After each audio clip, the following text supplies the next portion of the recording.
presidenciales. Empiezan a darle una figura a esos territorios de las comunidades indígenas y dan la resolución presidencial, en donde cada pueblo tiene una figura legal que lo defienda de esos cambios de ideas y esos cambios de leyes que están surgiendo cada día y cada día y cada día, con la cuestión de destrucción y desintegración mal enfocada. Por eso se lucha para tener otro tipo de documentos que nos hagan todavía un poco de permanencia en esos territorios que de alguna manera siempre fue nuestro. ¿Cuáles son las fortalezas hoy en día de nuestros pueblos? ¿Por qué han permanecido? ¿Por qué se ha permanecido a pesar de tantos siglos de sometimiento después de la conquista? ¿Cómo se ha defendido? Y se ha defendido precisamente a través de una organización social que se tiene. Los pueblos seguimos teniendo una organización en la que cada uno tiene la encomienda de defender su territorio. Si ustedes se fijan en los pueblos hay secciones, pero también hay cuarteles y también hay barrios, y toda esa organización es en defensa de la comunidad. ¿Por qué se crearon así? Pues porque se crearon porque efectivamente seguíamos hablando de la forma organizativa prehispánica. Los pueblos prehispánicos se conformaban de 4 rumbos, por eso se llama cuartel, porque eran los 4 rumbos del mundo, del cosmos, y efectivamente cada uno tenía la defensa militar de esa comunidad. Por eso todavía aún en mi pueblo ya no hay, la verdad en muchos lados ya no hay. Ese es uno de los pueblos que ha permanecido con ese estatus. Por eso en cada cuartel se nombra a un capitán, porque es una estrategia militar, es un concepto militar de defensa de la tierra, y lógicamente ahí defiende lo que es la organización social de las comunidades.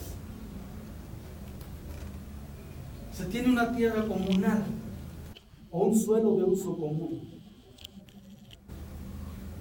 en donde todos somos dueños. Nadie se puede adjudicar un pedazo de territorio en un concepto comunal.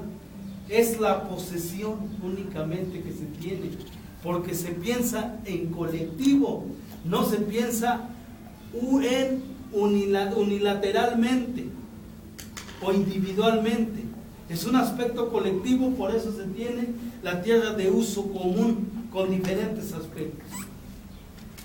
¿Sí? Se tiene una asamblea general.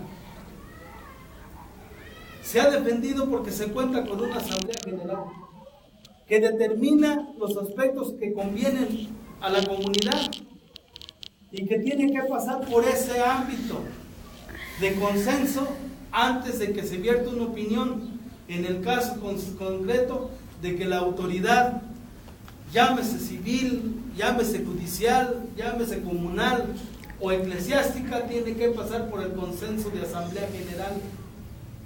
No determinan ellos. Esa es parte de la defensa, por eso nadie se puede vender. Hay unos que lo han hecho bajo tu esquema, pero por eso no se puede abrir tan fácilmente el concepto comunitario. Se tiene un gobierno indígena. Si se fijan ahí van 3 banderas, porque la autoridad del gobierno indígena efectivamente es toda una parte. No es separado. Se han separado lógicamente con otros conceptos. Acuérdense que se ha separado precisamente porque así han tratado otra vez de impregnar en lo que es la comunidad. Por ejemplo, separa lo que es la autoridad civil, lo que es lo agrario y lo que es en el concepto judicial. Y por consiguiente parte el concepto comunitario. Otra de las defensas de nuestros pueblos indígenas ha sido las comisiones y la ronda comunitaria, que es una policía efectivamente de la comunidad, y que no tanto se debería de recurrir a las policías municipales, en todo caso de los pueblos, porque no hay una forma de entendimiento, y que lógicamente son la ronda y las comisiones que son los que de alguna manera dan el estatus de seguridad a cada comunidad. Se tiene todavía el trabajo de faena, ese trabajo colectivo en el que tiene uno que aportar, ese trabajo para que la comunidad siga subsistiendo. Ahorita actualmente muchos de los pueblos lo han dejado de hacer porque ahora se piensa lógicamente en cobros, en pagos, y eso ha desarticulado también, pero parte de esa defensa sigue siendo ese trabajo de faenas, porque no necesariamente es la aportación de trabajo o económico, sino es una aportación simplemente en lo que se conoce la comunidad, en estar dispuestos a contribuir para el desarrollo comunitario. Las fiestas, ese núcleo de identificación. Alguien puede tener un conflicto en el pueblo, pero se ve en una fiesta y vuelve otra vez a hablarse. Esas fiestas que todos están involucrados, independientemente de los colores que sean y de los sabores y de la cuestión económica, todos están involucrados en las fiestas, y que lógicamente tiene que ver mucho con ese concepto de hermandad. Eso es lo que ha todavía subsistido en los pueblos y que los ha mantenido fuertes. Esa forma de identificarnos. Estando en una fiesta, se platica, se conoce, se sabe cómo piensa, y lógicamente se intercambian ideas, se intercambian conceptos para beneficio comunitario. Los cargos y las ayudas. Aún todavía efectivamente se tiene que nombrar un concepto de apoyo a un cargo. Ese cargo que efectivamente va reemplazando en la unificación familiar. Ese carguero lo que hace inconscientemente es unificar a toda su familia, a sus padrinos, a sus hermanos, a sus tíos, a sus primos lejanos, y a todos los invita, porque es una unificación comunitaria. Y lógicamente la ayuda, lo que llamamos en puré la jaroápico, ese que te lleva el apoyo, ese que te da a cambio de nada las cosas, y que te sigue ventilando como un pueblo en el que estamos optando el concepto de apoyar y también de recibir.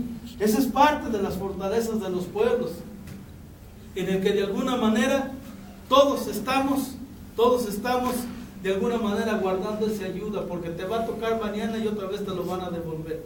Estás guardando las cosas, ¿sí? Y también nuestros acuerdos. Se sigue manejando esa ley interna de acuerdos, que no tiene nada que ver con un papel escrito, que no tiene nada que ver con un acta, sino tiene que ver con la palabra todavía, en el que alguien llega y se pone de acuerdo qué es lo que va a hacer, cómo le va a hacer, cuándo le va a hacer y a qué horas, y que se tiene que respetar, y que no necesita levantar un documento para hacerlo real o hacer lo que se cumpla. Se cumple porque se cumple, punto. Son acuerdos en donde se está dando a conocer que efectivamente hay una disciplina y que esa cuestión de oralidad se vuelve ley interna. Y aunque no vayan mucha gente, tienen que cumplir. Y tenemos una cosmovisión, una forma diferente de pensar, una forma diferente de ver las cosas, una forma diferente de organizarnos. No vemos algo diferente en el sentido de separación, sino me refiero a cómo estamos concibiendo nosotros el mundo. ¿Qué es lo que nos ha dado esa fortaleza? Si ustedes van a cualquier fiesta de una comunidad, se van a sorprender que nunca saca a alguien una cajetilla de cigarros y les empieza a distribuir a todos los que fuman, sino que al contrario, esa cajetilla los pone en un plato y los empieza a ofrendar. Nunca les da la cajetilla, les da los cigarros en un plato porque se vuelve ofrenda. Es una forma de ver el mundo. O cuando van a algún pueblo igual, ven que no todos les dan su vaso para que tomen en un solo vaso todos. ¿Sí? Le dan uno y lo cambia y es el mismo vaso para todos, porque es un concepto que tiene que ver mucho con una sola familia, con una sola esencia, que no nos vemos, oye, ¿por qué le voy a tomar ahí donde él tomó? Eso no importa, eso no se ve, eso es otra concepción diferente, pero también tenemos que ver mucho con la concepción de representatividad. Cuando alguien lleva un cargo o alguien tiene un compromiso, el papá no tiene nada que ver ahí, tiene que ver su padrino, y su padrino es el que determina. Ustedes ven que cuando están para solicitarle un cargo a una persona, aunque tenga ya el papá, el muchacho no le dice al papá, oye papá, ¿cómo ves? ¿Acepto o no acepto el cargo? No le dice hasta que va por su padrino. Y si su padrino llega y dice, sí, acéptalo, lo acepta. El padrino determina, porque es una esencia diferente. ¿Qué es lo que hace el padrino? El padrino es el petamuti, es el que carga el guaje y es el que lleva el poder y es el que tiene la sabiduría para decir sí o no, porque él es el que lo va a acompañar. Él es el que le va a ofrendar al ahijado todo lo que él ocupe. Por eso el padrino va cargando con toda su familia, con ollas, con tinas, con todo, porque es el que le va a brindar el respaldo. Por eso él acepta y por eso él dice, sí, aviéntate, yo estoy dispuesto a apoyarte. Esa es la cosmovisión. En el aspecto ancestral tiene que ver mucho con todos los aspectos. En el caso, por ejemplo, de las ánimas, en el caso del mundo, de cómo se observa. Cuando alguien decía por ahí, es que nosotros cuando ponemos el altar, le ponemos una botella al difunto porque era lo que le gustaba tomar. Cuando la cosmovisión indígena no tiene que ver con eso, tiene que ver con que la botella es un compromiso, es un acta firmada moralmente para que tú cumplas lo que se te va a pedir. Por eso cuando alguien pide un apoyo le dice, ¿quieres bautizar a mi hijo? Te lo vengo a pedir de favor, ahí está la botella, ya no te vas a rajar. Es un compromiso, no tiene nada que ver, con que le gustaba beber. Esa es la cosmovisión. Y nuestra palabra, la lengua, la forma de entender que efectivamente se está hablando con una responsabilidad. Imagínense a cualquier persona que llega ahí muchas veces, aunque a veces ha pasado, pero eso se revierte. Ahorita el 24 de agosto en mi pueblo se dan los cargos y se pone una asamblea general en donde todos los que quieran cargos van a pedirlo. Pero no todos se los dan, aunque debe de ser necesario, no todos les dan, porque tiene que ver mucho precisamente con esto, con la palabra. Este no es de palabra, este cabrón nomás quiere tomar, este nomás quiere venir aquí a ver qué saca, no le vamos a dar, no tiene responsabilidad. Imagínense una persona en una asamblea, oigan, así no es, debería de hacerse así, y le dicen inmediatamente, usted cállese, usted no ha participado en la comunidad, no puedes opinar, tú no tienes palabra. ¿Sí? ¿Con qué derecho opinas si tú no pudiste hacer las cosas cuando se te encomendaron? Tú no puedes opinar. Entonces vale mucho la palabra todavía. ¿Y qué pasa si no lo cumplen? Pues hay castigos. ¿Qué son los castigos? Imagínense, en una boda, les voy a poner como ejemplo. Llega el padrino y arregla con el otro padrino porque es de padrinos, no es de papá ni de novios. El padrino del novio va a decirle al padrino del que va a ser el padrino de velación. Y le dice, vamos a pasar por tu ahijado a las 9 de la mañana para que ya por favor nos esperen. Perfecto. Y si no llegan, ahorita se aguantan. El castigo es de que ahora, hasta ahora que yo diga. Que la misa, a mí me vale. Ustedes dijeron que teníamos que cumplir las cosas. Son castigos fuertes. De disciplina, no de azotes. Es de disciplina. Y bueno, ¿no están aburriendo? ¿No? Bueno, qué bueno, ¿eh? Ya falta poquito. Pero también tenemos amenazas. Muchas cosas que vimos. Estos son temas muy grandes y muy extensos. Los tratamos de poner muy cortitos precisamente para no generar aburrimiento y también que se entienda muchas cosas.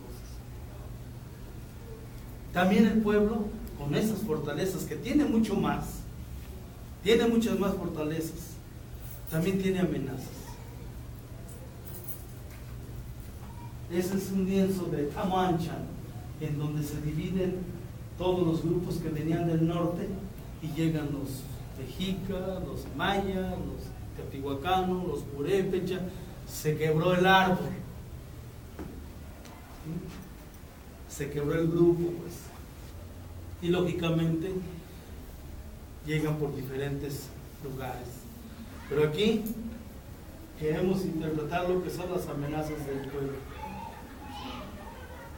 Una de las amenazas que tenemos es que la forma tradicional, se puede decir así, de mantenerse o de trabajar que tenía nuestro pueblo, desde hace muchos años se ha convertido en una artesanía. No es una arte, es artesanía. Arte es lo que hacen los demás. Y sobre todo, si no son de aquí, mejor. Esos hacen mejor arte. ¿Sí? Si ustedes ven puras pinches rayas pintadas, es Van Gogh. Ese es arte. ¿Quién sabe qué pintará? Pero es arte, carnal. ¿Verdad? Pues yo no le entiendo la verdad. Yo a veces veo rayas así. Esto es Van Gogh, Picasso. Este es arte. Es arte de Moscú, es arte de Inglaterra, es arte de Italia. Esto no. Esto es artesanía. Esto no sirve. Yo les decía a unos muchachos de la UPN, ¿cuál es la diferencia de arte y artesanía? Ah, pues arte es el que hacen en la escuela. Aquí nos enseñan en la universidad. Esto quien sea lo hace. En su casa. Es artesanía. ¿Y quién dijo eso? ¿Quién pone ese estatus? Allí vemos la danza de Moscú, unos que se ponen como falditas, ¿sí? Bailando con unos como rebozos. Ese es arte. La danza de los viejitos, ese quien se lo baila, ¿eso qué? ¿Sí? Eso no sirve. No sirve aquello, que quién sabe qué tocan con violincitos, pero eso es arte. Esto no. La danza de los viejitos, esto no sirve. No, si viene una persona de Escocia a tocar, hay que ir a verlo porque es un arte de alto grado. Aquí si vienen los chapás de Comachón, eso no sirve. Las pirecos, ¿para qué? Y se ha convertido en una degradación, porque hay una amenaza precisamente de desaparición todavía. Ellos así nos ven, y por eso les hablaba del idioma. Y si ustedes se fijan en todo lo que se hace, no se dan cuenta de algo diferente. Para nosotros el concepto artesanal, o de arte, o de creación, tenía que ver mucho con la esencia humana. Esto no cada rato cosen, o no cada rato hacen arte, pues. Tempranito me levanto y empiezo a hacer arte. No. Hay un momento, hay un tiempo, hay un clima, Hay un pasaje, hay algo esencial que tiene el ser humano. Si fuera así, pues hiciéramos pinches máquinas que estuvieran haciendo arte.